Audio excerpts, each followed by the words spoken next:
Hello students, welcome to Bharat Group of Schools and Colleges.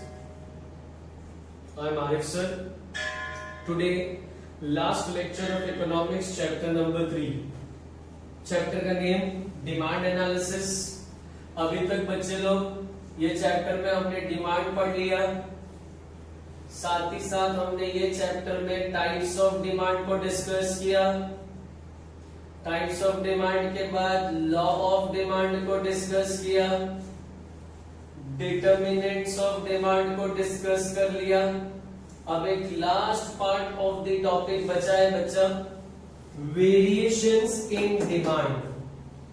Variations in demand दो parts में divide हुए हैं, एक expansion in demand, contraction in demand, और फिर आ जाएंगे चेंजेस इन डिमांड में दो है, increase in demand, decrease in demand. अभी सब जाने देते हैं, जरा डिमांड को रिवाइज करते हैं। डिमांड के बारे में पढ़ाया था, किसी भी चीज की ख्वाहिश मतलब डिजायर, उसको खरीदने की चाह मतलब एबिलिटी टू पे,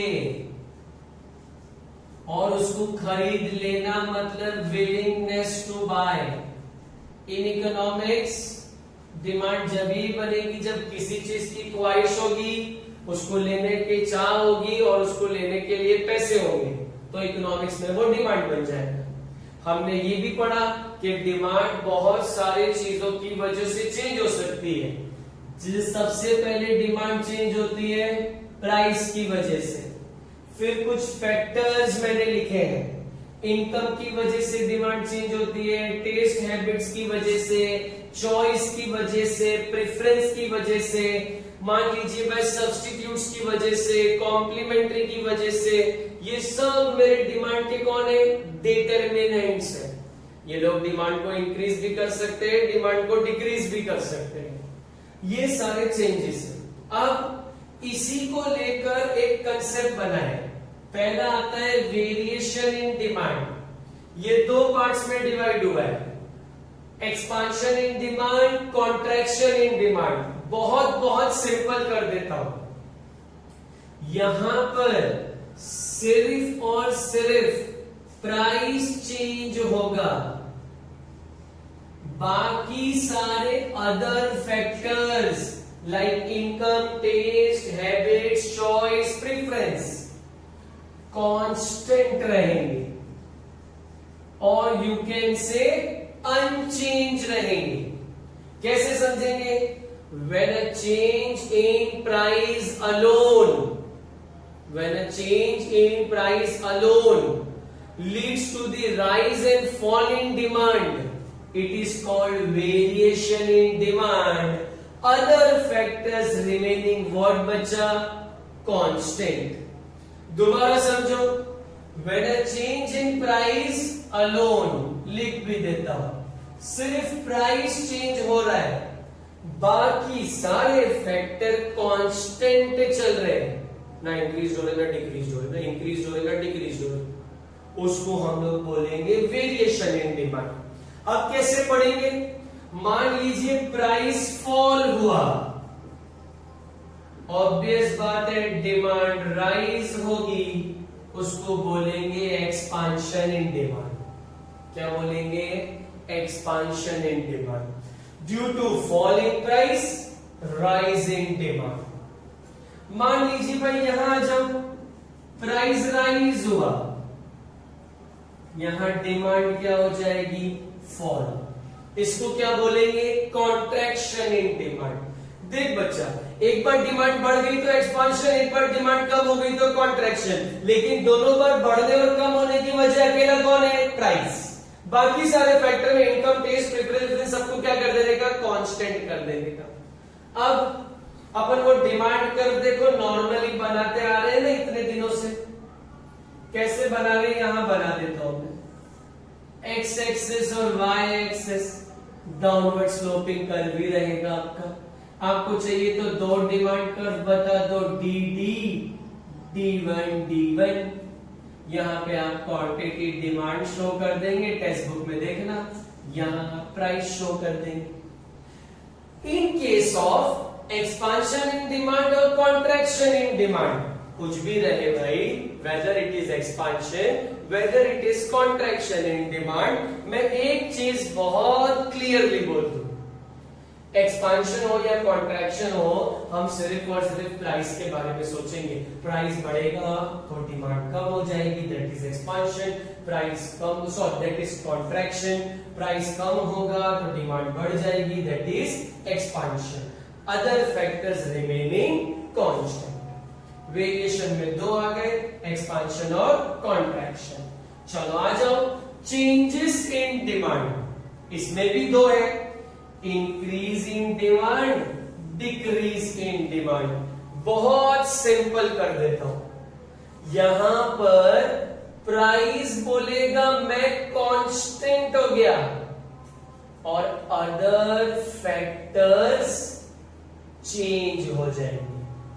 अगर अदर फैक्टर पॉजिटिव चेंज हुए, पॉजिटिव के लिए एक और अच्छा वर्ड देता हूं, फेवर में चेंज हुए तो डिमांड बढ़ेगी, it is called increase in demand. Income बढ़ने से डिमांड बढ़ गई, टेस्ट चेंज होने से डिमांड बढ़ गई, प्रेफरेंस चेंज होने से डिमांड बढ़ गई, increase in demand. Who remain constant? Price remain constant. On the other hand, जब मैं डिक्रीज इन डिमांड पे जाऊंगा, हो सकता है ये सारे फैक्टर मेरे अगेंस्ट में चले जाए या ये सारे फैक्टर मेरे लिए क्या हो जाए, negative. But who remain constant? Price remain constant. बाबा कुछ टेंशन लेना नहीं, एक बात याद रखो, सर इधर प्राइस चेंज होगा तो expansion contraction, other factor constant. इधर प्राइस कांस्टेंट रहेगा, अदर फैक्टर चेंज होंगे तो increase in demand, decrease in demand.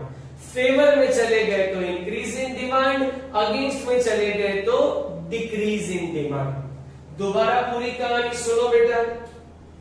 When a change in price alone leads to the leads to the rise in demand, it is called expansion. When a change in price in demand, other factor remaining same, तो आपका ये बन गया। यहां आए तो मालूम पड़ा अपने को कि प्राइस कांस्टेंट है, अदर फैक्टर चेंज हो रहे, तो क्या बन गया, चेंजेस इन डिमांड। दोबारा सुनो, when a change in price alone leads to increase in demand, it is called expansion. Other factors same. When a change in price alone leads to the decrease in demand, or you can say fall in demand, other factor remaining same, it is called contraction in demand. When a change in other factor is positive, price remain constant, it is called increase in demand. When a change in other factor is negative, price remain constant, it is called decrease in demand. Income बढ़ने की वजह से demand कम हो गई तो decrease, income की वजह से डिमांड बढ़ गई तो इंक्रीज, चॉइस की वजह से कम हुई तो डिक्रीज, चॉइस की वजह से बढ़ गई तो इंक्रीज। हर बार प्राइस रिमेन क्या रहेगा, कांस्टेंट चलने वाला है। अब ये जो टॉपिक है ये हम लोगों को एग्जामिनेशन में कहां कहां काम आता है, डिस्टिंग्विश बिटवीन में काम आता है, ये हम लोगों को डिफाइन द टर्म में काम आता है। कभी कभी ऐसा भी हो जाता है बेटा कि इसके ऊपर आपको एक छोटा सा शॉर्ट नोट में आंसर आ गया, सिर्फ इतना लिख के आएगा वेरिएशंस इन डिमांड, तो फिर आपको दोनों बताने हैं, एक्सपांशन भी और कॉन्ट्रैक्शन भी। अब एक क्विक रिव्यू आपको बताना चाहूंगा बच्चा, जो 3 चैप्टर हमने कवर कर लिए। आज हमारा तीसरा चैप्टर भी इको में खत्म हो जाता है। Chapter number 1 introduction to micro economics and macro economics था हमारा। चैप्टर नंबर 2 हमारा था यूटिलिटी एनालिसिस। चैप्टर नंबर 3 हम लोगों का है डिमांड एनालिसिस। बच्चे लोग मेरे नॉलेज के हिसाब से ये 3 चैप्टर कम से कम एग्जामिनेशन में 20 to 25 मार्क्स का वेटेज रखते हैं। यहां भी लॉ है, यहां भी लॉ है, यहां फीचर्स है, टाइप्स है, डिटरमिनेंट्स है, ये चैप्टर से कैसे क्वेश्चंस आ सकते हैं? पहले तो ऐसे टाइप क्वेश्चंस आ सकते हैं, that is brief. Short notes आ सकता है, मतलब राइट शॉर्ट नोट्स और short answers. Define the term आ सकता है, डिस्टिंग्विश बिटवीन आ सकता है, शॉर्ट नोट्स आ सकती है और ऑब्जेक्टिव्स आ सकते हैं। आप क्या करेंगे, आपको जो हमने टेक्स्ट बुक पीडीएफ फॉर्म में सेंड करी है, हर चैप्टर के पीछे 1, 2 और 3 तीनों चैप्टर्स के पीछे जो इंफॉर्मेशन है वो इंफॉर्मेशन ऑब्जेक्टिव्स वाली है, उसको सॉल्व करेंगे। जून एंड होने पर है, कॉलेज के अंदर आप लोग अपना रजिस्ट्रेशन वगैरह कंफर्म करो, जल्द से जल्द जो भी प्रोसीजर है वो जल्द से जल्द फॉलो करो। कुछ ही दिनों में फिजिकल लेक्चर्स की परमिशन मिल जाएगी तो वो स्टार्ट हो जाएंगे। कुछ दिन में आपके ऑनलाइन लेक्चर्स भी ज्यादा होने वाले हैं, वो भी आपको अपडेट किया जाएगा।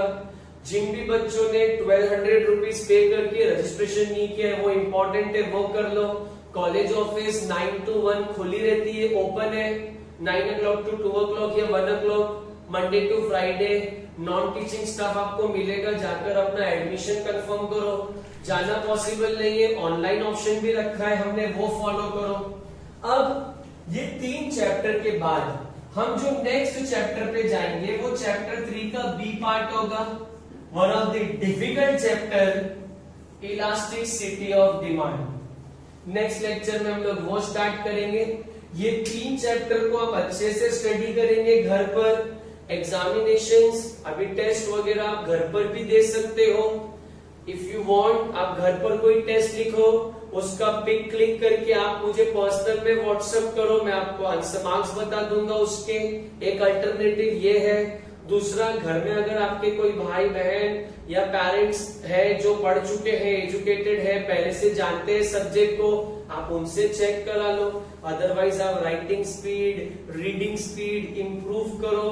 हमको इयर्स टाइम वेस्ट नहीं करना है स्टूडेंट्स।